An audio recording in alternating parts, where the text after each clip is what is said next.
It was 2 in the morning, April 25th, 1964, in Harlem. Bumpy Johnson was heading home from Small's Paradise after meeting with some union people about protecting sanitation workers from mob extortion. The night was cool, streets empty, and Bumpy was exhausted. He was 59, fresh out of Alcatraz after 11 years locked up, and every joint in his body reminded him he wasn't young anymore. Then he heard it, a woman's voice, raw with pain, bouncing off the brownstones on 135th Street. Not just crying, wailing. The kind of sound a mother makes when she's watching her child being destroyed. Most gangsters would have kept moving. This wasn't mob business. No territory involved, no respect, no money. Just another black kid getting crushed by the system. The system had been doing that forever, but Bumpy Johnson wasn't like most gangsters. He stopped, turned, and walked toward that sound. Ruth Robinson stood outside the 28th precinct, her Sunday dress soaked from rain and tears. She was 42, a housekeeper juggling 3 jobs to keep her family going. Her hands trembled as she gripped a wrinkled arrest warrant. Bumpy approached slowly. In Harlem, you didn't just rush up to a crying woman. That's how you got hurt. Or worse. "Ma'am," Bumpy said softly, keeping some distance. "You okay?" Ruth looked up, eyes swollen and red. Didn't recognize him at first.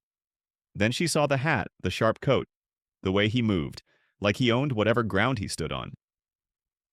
You're Bumpy Johnson," she whispered. "Yes, ma'am." Ruth collapsed against the wall, sliding down onto the cold sidewalk. "They're killing my baby," she sobbed. "They're going to kill my Marcus for something he never did." Bumpy knelt beside her, ignoring his aching knees. "Tell me what happened." Marcus Robinson's story. What Ruth told him next would make Bumpy risk everything he'd rebuilt since leaving prison. Her son, Marcus Robinson Jr., was 19. He had the mind of a child and what people called slow back then. 2 nights ago, he'd been walking home from his grocery store job in Brooklyn when 2 white detectives grabbed him. A white woman named Sarah Bennett had been murdered in Manhattan, stabbed 57 times in her Upper East Side apartment. Her roommate, Lisa Carter, was killed too.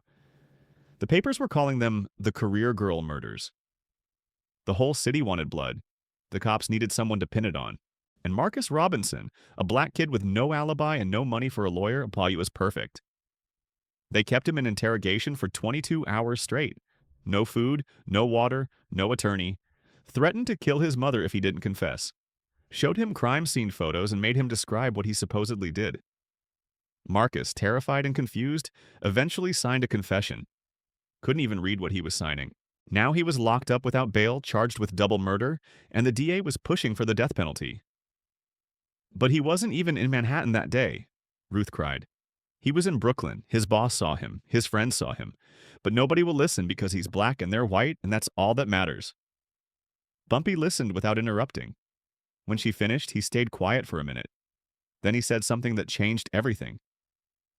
"Ma'am, give me 2 weeks. If your son's innocent, I'll prove it. And if someone set him up, they're going to regret it."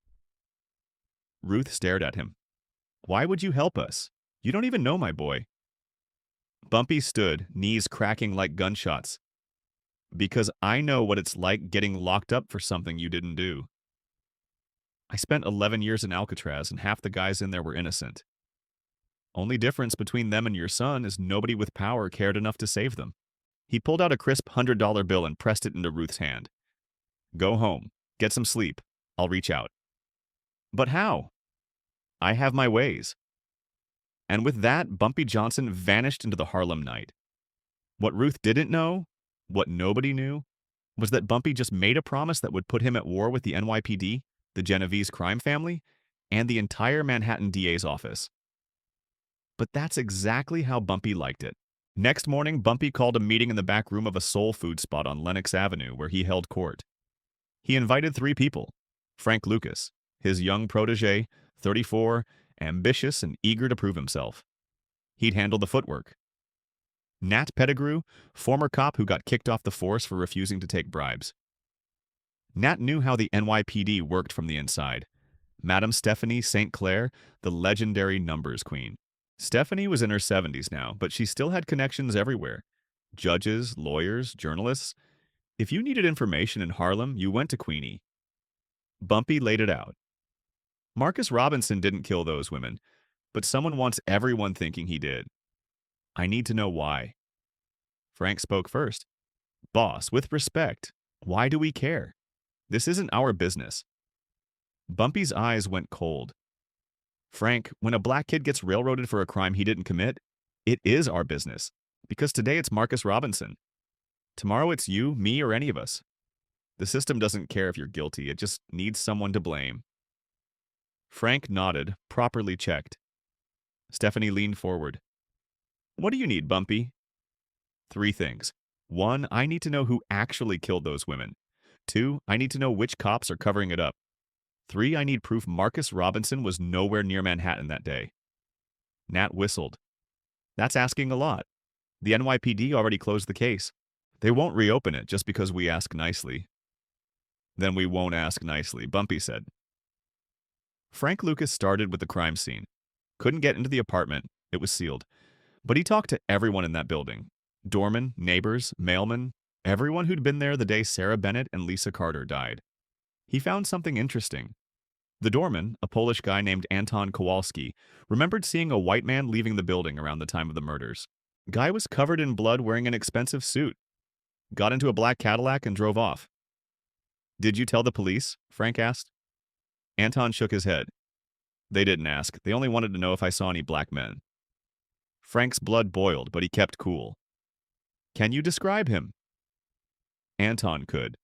Tall, dark hair, scar on his left cheek, late 30s. Frank brought the description back to Bumpy. While Frank worked the crime scene, Nat Pettigrew worked his old NYPD contacts. What he found made Bumpy's skin crawl.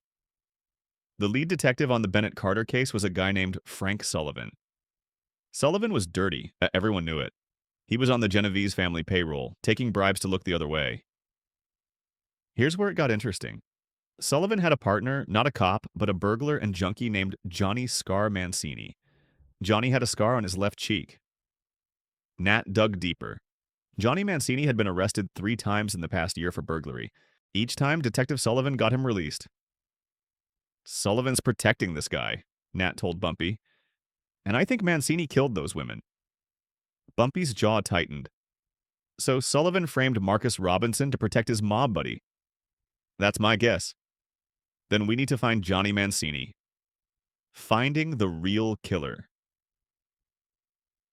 Finding Johnny Mancini wasn't easy. He was hiding. But Frank Lucas had connections in the drug world, and junkies talk.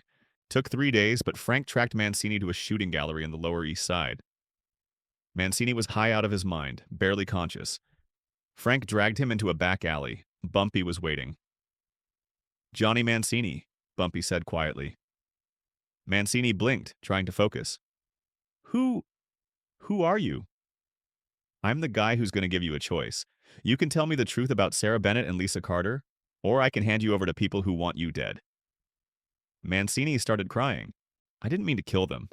I was just there to rob the place, but they woke up and started screaming and I panicked. So you stabbed them 57 times. I was high. I don't even remember most of it. Sullivan said he'd protect me if I kept quiet. Bumpy pulled out a tape recorder. Say that again. All of it. For 45 minutes, Johnny Mancini confessed everything on tape. How he broke into the apartment. How he killed the women in a drug-fueled rage. How Detective Sullivan helped cover it up by framing Marcus Robinson. When it was done, Bumpy had everything he needed. But there was one problem.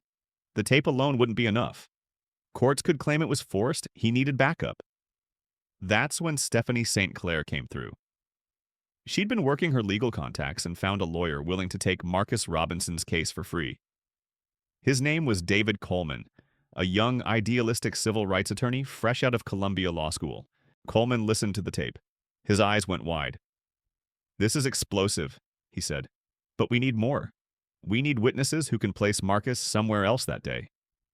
I'm working on that, Bumpy said. Frank Lucas went back to Brooklyn. Found Marcus's boss at the grocery store, a man named Mr. Park.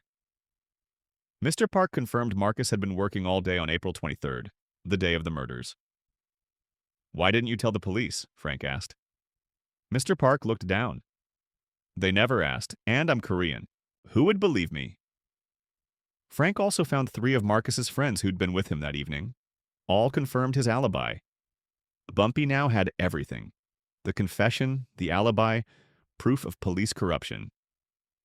On May 10th, 1964, Bumpy Johnson walked into the Manhattan District Attorney's office with David Coleman, the tape recording, and sworn statements from Marcus's alibi witnesses.